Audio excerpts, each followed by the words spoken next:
Buenas tardes, buen comienzo de semana. Espero que el frío los esté tratando bien. Vamos a rezar, dejamos el Evangelio de San Marcos que veníamos leyendo y hoy leemos un pasaje del capítulo 4 de San Mateo, un evangelio que nos va a acompañar por varias semanas y en particular en estos días un discurso que Jesús dirige a sus discípulos y a la multitud que lo sigue en lo alto de un monte. El pasaje de hoy dice así: seguían a Jesús grandes multitudes que llegaban de Galilea, de la Decápolis, de Jerusalén, de Judea y de la Transjordania. Al ver la multitud, Jesús subió a la montaña, se sentó y sus discípulos se acercaron a él. Entonces tomó la palabra y comenzó a enseñarles diciendo: Felices los que tienen alma de pobres, porque a ellos les pertenece el reino de los cielos.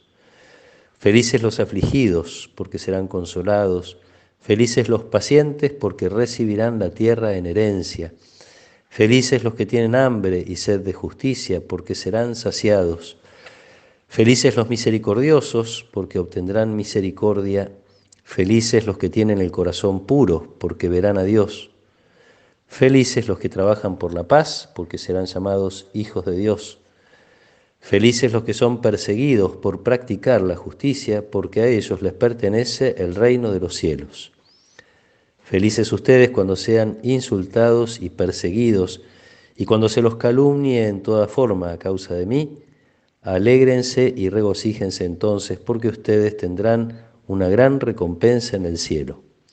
De la misma manera persiguieron a los profetas que los precedieron. Palabra del Señor.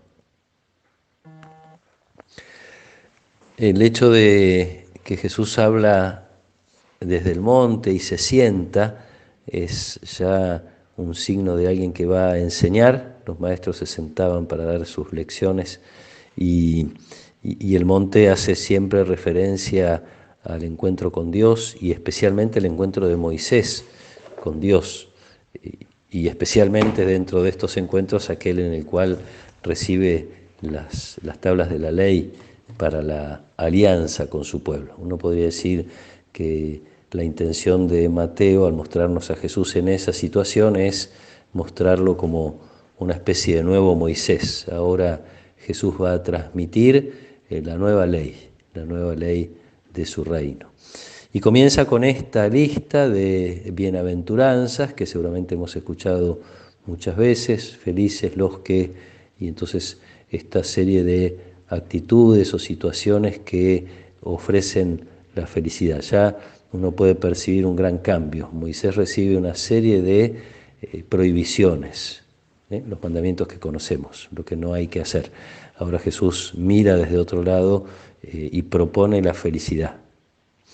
Algo que todos buscamos, obviamente, que todo el mundo busca, que se busca de distintas maneras, con distintos criterios. A veces se busca en cosas que uno ve que evidentemente no dan felicidad, pueden dar alegría por un tiempo, a veces por un tiempo prolongado, pero no terminan de dar la felicidad, algo que ya sabemos. Y me gusta decir, por ahí ya me han escuchado otras veces, que mientras todo el mundo busca desesperadamente cuál es el camino de la felicidad, Jesús ya nos lo dio, nos lo mostró, con sus palabras y con su vida. Actitudes que Jesús propone, que son las que permiten entrar al reino de Dios. Y algunas expresiones que suenan muy bien a los oídos de los discípulos de Jesús, judíos, que tocan muy en el corazón. Por ejemplo, esto de poseer la tierra: poseerán la tierra en herencia. Lo que ha sufrido y sigue sufriendo el pueblo de Israel por tener su propia tierra, promesa que Dios ya le había hecho a Moisés cuando lo sacó de la esclavitud de Egipto con su pueblo: les voy a dar una tierra que sea de ustedes. Recibir la tierra en herencia, entrar en el reino de Dios, obtener misericordia, todas razones que Jesús nos da para que uno entienda en definitiva que vale la pena optar por el reino de Dios y sus cosas. Mateo se distancia un poquito de las bienaventuranzas que encontramos en Lucas Esto es porque sus oyentes, en primer lugar, son más pobres y, en segundo lugar, tienen esta tradición del pueblo de Israel, este conocimiento de las cosas del pueblo, porque son judíos. Lucas tiene un público un poquito más amplio. Entonces, Mateo habla de los pobres de espíritu. Cuando alguien escuchaba decir esto a Jesús, enseguida piensa en los pobres que la Biblia presenta como modelo. Son las personas que solo esperan en Dios, las personas que se abandonan en Dios. No tiene tanto que ver con una pobreza material, aunque muchas veces esta manifiesta esa pobreza de espíritu, pues tiene que ver también con la apertura a los demás. Habla de los hambrientos y sedientos de justicia y habla de los que son perseguidos por practicar la justicia. Y no se trata de una justicia como uno quisiera. Tantas veces le pedimos a Dios que haya justicia en nuestro país y en el mundo. Se trata de la justicia de Dios, esto es, de que las cosas sean como Dios quiere que sean. El que trabaja por la justicia es el que se abre a la voluntad de Dios y trabaja para que la voluntad de Dios se haga realidad en su vida y en su entorno. Y el que sufre cuando ve que las cosas están tan lejos de ser lo que Dios espera.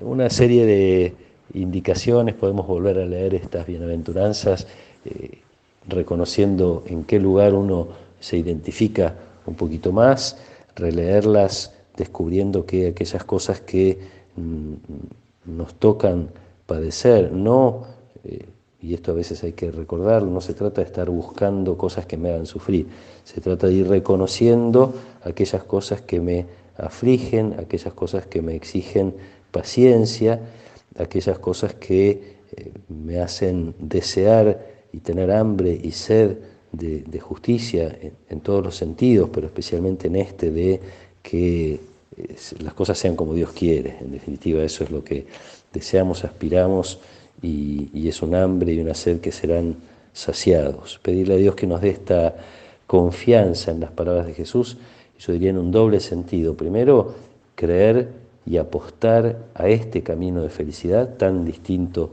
a los que se nos ofrecen habitualmente. Creer, apostar, probar una y otra vez, yo diría un poco irónicamente, a ver si es verdad lo que Jesús me dice, si por este camino alcanzo la felicidad. Probar una y otra vez, esto nos va a permitir cada vez hacerlo con más facilidad y más frecuentemente, ir experimentando la felicidad en medio de las dificultades que nos toquen vivir, la felicidad de ir haciendo presente el reino de Dios en nuestra vida. Pidámosle que nos regale esto, que podamos en este sentido profundo ser discípulos, ir detrás de Jesús, caminar con Él y como Él. Que nos acompañe la protección y la bendición de Dios Todopoderoso, del Padre y del Hijo y del Espíritu Santo. Amén.